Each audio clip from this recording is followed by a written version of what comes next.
Hey, my name is Morgan from FinePoints.biz, and today I'm going to take you along with me a day in the life of a bookkeeper. So I've been a bookkeeper about 8 years or so. I started when my youngest was a baby, and she's now 9. So I just wanted to earn a little extra money and stay home with her because I had quit my full-time job. So I'd wake up each day at 6:30 or so. That's about 15 minutes before my kids need to be getting up for school. And so I just kind of get up, get myself a little bit ready, turn on the lights in the house, and start getting some breakfast going. And then it takes an hour or so for me to get my kids ready. We do breakfast, we make lunches either in the morning or the night before. They get ready, they pack their backpacks.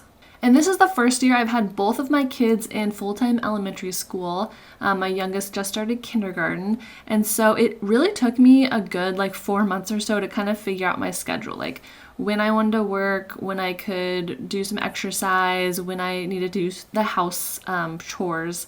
And so it actually was a pretty big transition, bigger than I thought. I thought it would just be like, yay, my kid's in school.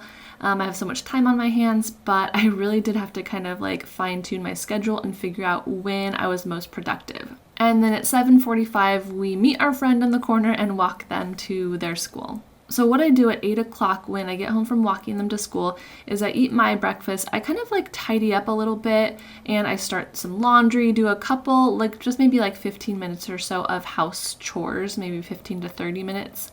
And this just helps me kind of feel okay, my space is in control and, I'm kind of getting ready for the day. So right now I am working about 15 hours every week.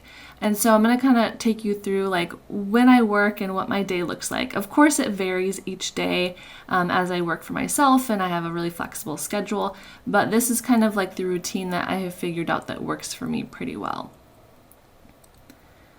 And then the bulk of my work time is really from 8:30-ish to about 11:30. So I've found this is just when my brain is the most productive. I'm definitely a morning person. And so if I did other things before I work, then I just feel like I was never motivated to work, or I would just kind of get off task, or my brain wouldn't really, be in it. So I try to spend a solid 3 hours in the morning each day working. And that 3 hours is probably maybe 4 days a week. And then because I have Bible study one morning that I do, and then inevitably other things will come up. Maybe I need to meet a friend or do a different errand. But it is, I think, average around 3 hours a week. Sometimes I'll sneak it in the afternoons or on the weekends. But again, I just try to be as flexible as I can. And because I am spending about half my time now doing YouTube and all the tasks associated with that and doing bookkeeper classes, I only have a small number of clients that I'm working on right now. I think I have 3 or 4 depending on, some are very tiny and some are a little bit bigger. So today, of course, I did choose to do bookkeeping tasks because I'm bringing you guys along with me. And you can see here I have my block schedule set up. So I've tried different things. This is what I'm liking right now. I did order this planner from Jordan Page, who is really into the block schedule. And you can see kind of like I talked about, I have my morning block and then my work block is in the, 9 to noon time. And then I try to go to the gym and run some errands after I work. And then my kids get home around 2:30 and I just kind of dedicate the rest of the day to family time. And one thing I do like about this planner too is it has this little checklist on the right side, and I feel like I can just quickly kind of check off those things and make my bed, get ready for the day. And it feels like I'm being productive even if I'm dang it, I haven't started work yet, but I am getting things done that are on my to-do list. So because I'm not doing a full work day and just doing those 3 hours, I'm a huge proponent of the 3-item to-do list. And this is kind of a fad right now. I think I'm a minimalist also, so that is kind of going along with that.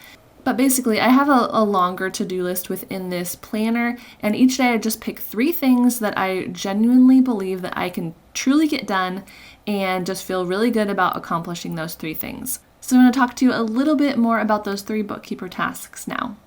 Hello, so the first of my 3 items is doing preschool books, so catching up on that. And I do have a whole nother day in the life that's just about that client and how I do books for that preschool. So I'll try to find the thumbnail. It maybe looks like this, and then I'll link it in the description box. So this client, I've been on some group emails. They've had to shut down a couple times because of illness. And so they're trying to decide what is fair from a financial standpoint, like if people need reimbursements, because they do continue to pay the teachers even during shutdowns. So like their policy is to not, do any reimbursements, but, they want to be like fair and kind to the families and not create any financial hardships. So that being said, they've asked me as the bookkeeper to just kind of create like some kind of recommendation or just basically let them know where we're at financially, how much we have in the bank, if we have any leeway in order to, do some reimbursements. So the first thing I'm just going to do is to just catch up basically. So categorize all the expenses, because this client, they don't need reports every single month. They're a small enough business that, I can kind of work as I need to. And then if they request something, then I get it ready. So I'm just going to go into my bank feeds and start categorizing these receipts. And that probably will take me about like 15 to 20 minutes at this point, just making sure it's all good. This is a client where I match their receipts. I'm not going to worry too much about that today, just because it's not like the priority that I'm going for, but I do have a video about that if you're interested. I have receipt management part 1 and 2. So I'll link that for you guys. Then after I finish all the categorization, I'm just going to reconcile. I'm going to grab the bank statement from the website, the bank website, and reconcile, and then that'll give me a good starting place to pull some reports. So really I'm just going to pull a profit and loss report. I'm going to see how much cash is in the bank. And then I'm also going to look at, I have a sheet that I update each year, and it's how much each of the classes make basically. So it's how many kids are in, because I think there's 4 or 5 classes, and each class has a different tuition. And so it's like a little table that shows like the amount of people times the tuition times the number of months that they pay it. So just to get a sense of like how much money is coming through the last like few months of school. And then that will tell me kind of what we can afford to pay back to families who are having financial hardships. All right, so that task took me about an hour to do. The next thing I'm gonna do, it says on my list, is email Megan.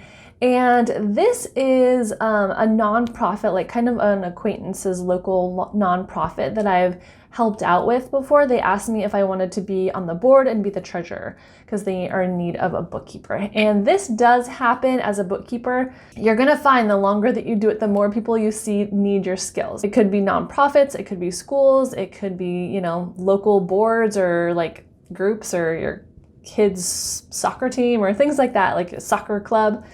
Everyone who's collecting finances needs someone to sort them and figure it out. So I do say no to a lot of this type of thing just because I want to be really selective, and I'm just really careful with my time, and I don't want to be overstressed and just say yes to everything. This organization, I do really like them. I'm going to leave them, I'll leave them linked in the description. They actually make craft kits for kids. And then with the money that they sell the craft kits, they make craft kits for kids in foster care. And that just helps like build the relationships between the kids in foster care with their new foster parents. It gives them like a good bonding activity to do together. So anyways, I think I am going to join this board. And one of my friends is on the board as well. So that makes it more fun. I can see her, someone I grew up with that I don't see that much. And she wrote down the time commitment, and I think it's like 1 to 2 hours of bookkeeping, 1 to 2 hours with like a board meeting, and then this is all per month. And then, helping writing letters to donors. That's like a quarterly project. So I don't think it's going to be too much time, and I really like the organization. So I think I am going to do that. So I'm just going to email Megan and let her know that I'm going to join that board. All right, so that email just took about 5 minutes to send. And my last thing will probably take about an hour again, and that is attorney commissions. Again, I think I talked about this more in detail in a longer video. But basically, an attorney that I work for, they want to know how much each of their attorneys make. And so they want that recorded on the profit and loss statement. And then also the attorneys get a percentage of the money that they bring in. And so it's kind of a few-step process. So the first thing I do is I go into QuickBooks and I categorize all of the deposits. And when I bring them into QuickBooks, I just put them in like one bucket, one category, and it just is like attorney income or something. And then from that, I have a deposit book, and someone writes down in that deposit book how much, each deposit, what it was composed of. So maybe 3 different attorneys money got brought to the bank at the same time. So then I would split the transaction into those 3 different attorneys. And yes, you could do this with a paper system.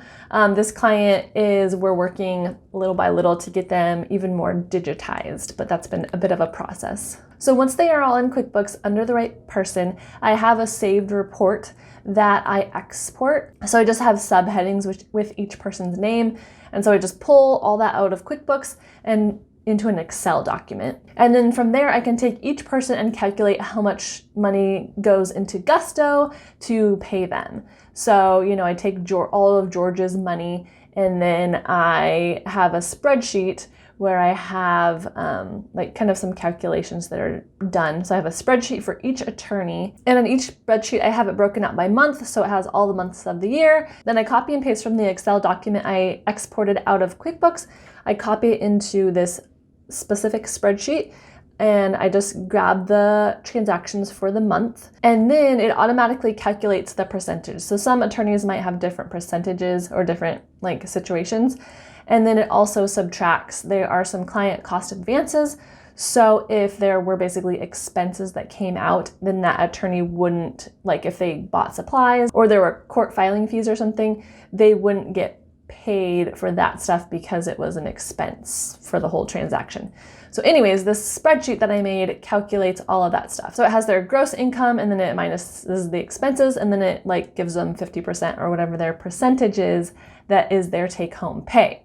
So I take that number and I copy and paste it into Gusto. So when you're in Gusto and you run payroll, there is a little bucket that you can put in commissions if your client operates with any kind of commissions. So this is a little bit more of a meticulous task. It's only once a month, so it doesn't really bother me, and it is obviously really important to the business.